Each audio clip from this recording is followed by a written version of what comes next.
গান গাইলেন দিলীপ ঘোষ। স্টুডিওয়ে দিলীপের গান রেকর্ড। ঝালমুড়ি নিয়ে গান গাইলেন দিলীপ ঘোষ। ভোট প্রচারে ঝালমুড়ি খান মোদি।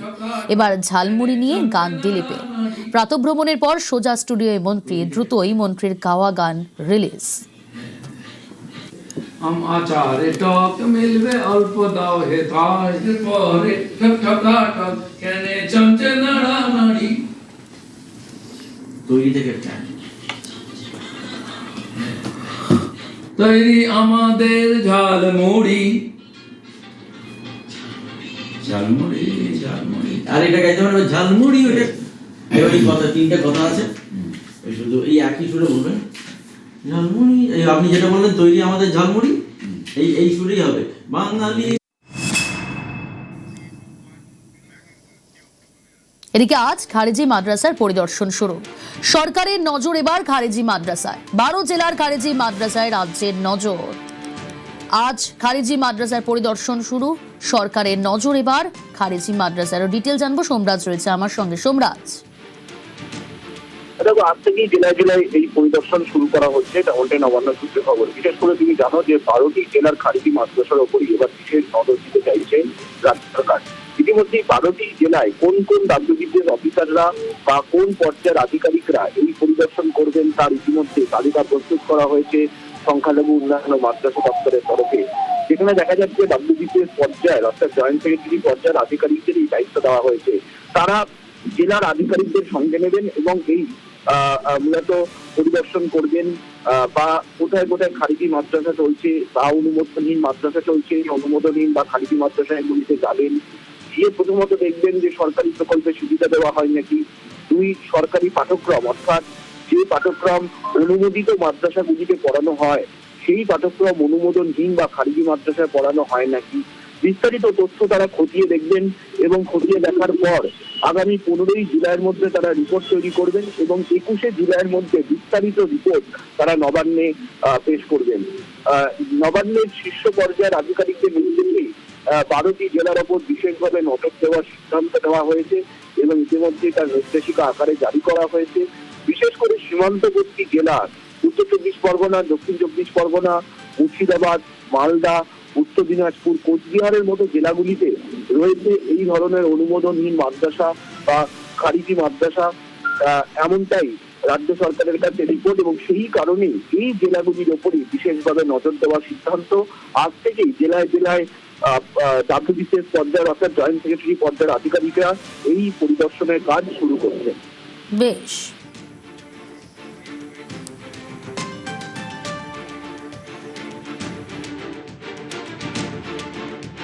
আপনারা ভুল পথে পরিচালিত করেছেন মুসলমানদের। কেন খাজেরি মাদ্রাসায় পাঠাবেন, কেন স্কুল কলেজে পাঠাবেন না, কেন ডাক্তার ইঞ্জিনিয়ার করবেন না, এই প্রশ্নের উত্তর আপনাদের দিতে হবে।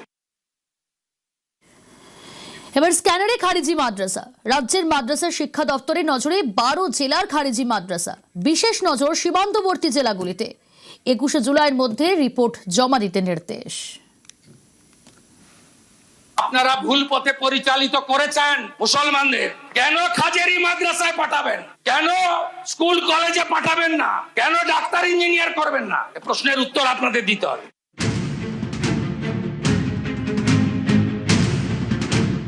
ক্ষমতায় আসার আগে বিজেপি বারবারই অভিযোগ করেছে তৃণমূল জামানায় ব্যাঙের ছাতার মতো গজিয়ে উঠেছে অনুমোদনহীন মাদ্রাসা। অনেক ক্ষেত্রে এই মাদ্রাসাগুলো জাতীয় নিরাপত্তার কাছে উদ্বেগের হয়ে উঠছে বলেও দাবি করেছে পদ্মশিবির। পালাবদলের পর এবার বিজেপি সরকারের স্ক্যানারে এই সব অনুমোদনহীন মাদ্রাসা, খারিজি মাদ্রাসা।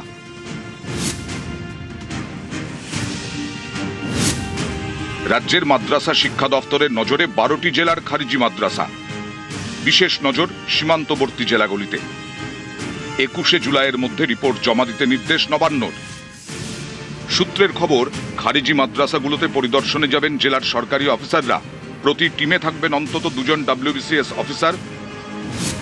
খতিয়ে দেখা হবে সরকারের ঠিক করে দেওয়া সিলেবাসে কি খারিজি মাদ্রাসাগুলিতে পড়াশোনা হচ্ছে, সরকারি প্রকল্পের সুবিধে কি খারিজি মাদ্রাসাগুলিতে দেওয়া হচ্ছে।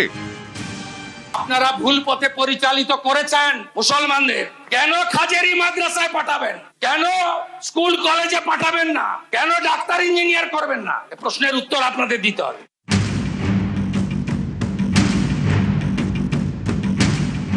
সোমবার থেকে শুরু হচ্ছে খারিজি মাদ্রাসা পরিদর্শনের কাজ।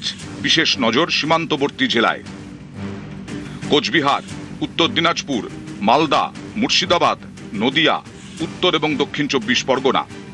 এছাড়াও নজরে 2 মেদিনীপুর, বীরভূম, হাওড়া, হুগলি।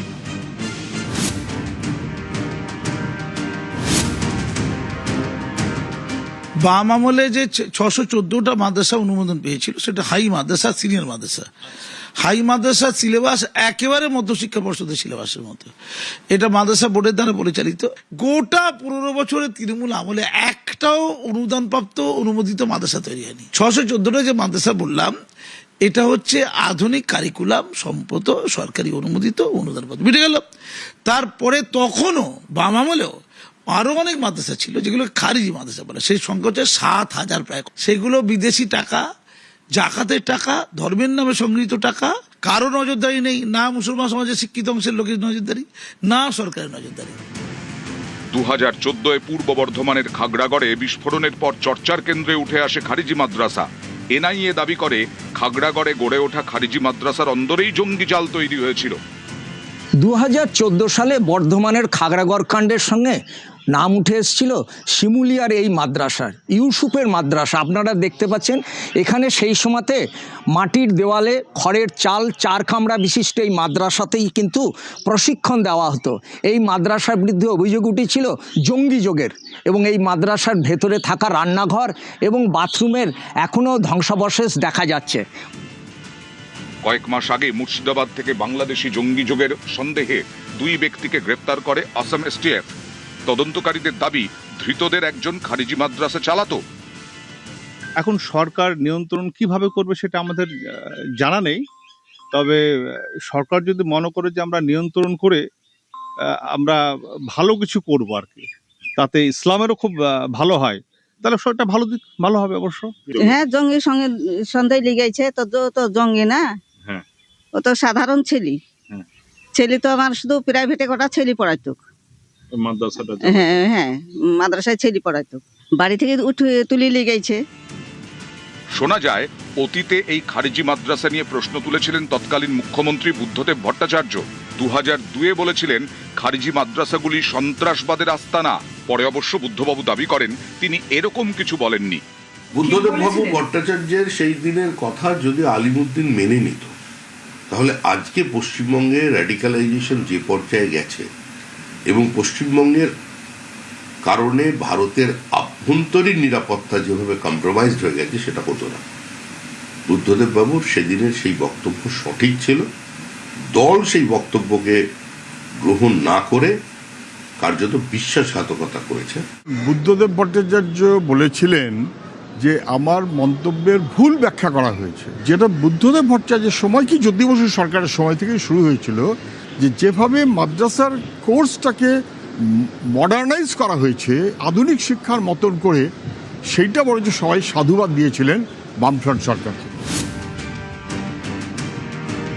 আপনারা ভুল পথে পরিচালিত করেছেন মুসলমানদের। কেন খাজেরি মাদ্রাসায় পাঠাবেন? কেন স্কুল কলেজে পাঠাবেন না? কেন ডাক্তার ইঞ্জিনিয়ার করবেন না? এই প্রশ্নের উত্তর আপনাদের দিতে হবে। তৃণমূল কংগ্রেসের সরকারের সময়ও এই খারিজি মাদ্রাসাগুলির কোনো পরিবর্তন হয়নি। আর এবার পালাবদলের পর বাংলায় বিজেপি সরকারের নজরেই এই খারিজি মাদ্রাসা। ক্যামেরায় সৌমেন দাসের সঙ্গে সোমরাজ বন্দ্যোপাধ্যায়, নিউজ 18 বাংলা, কলকাতা।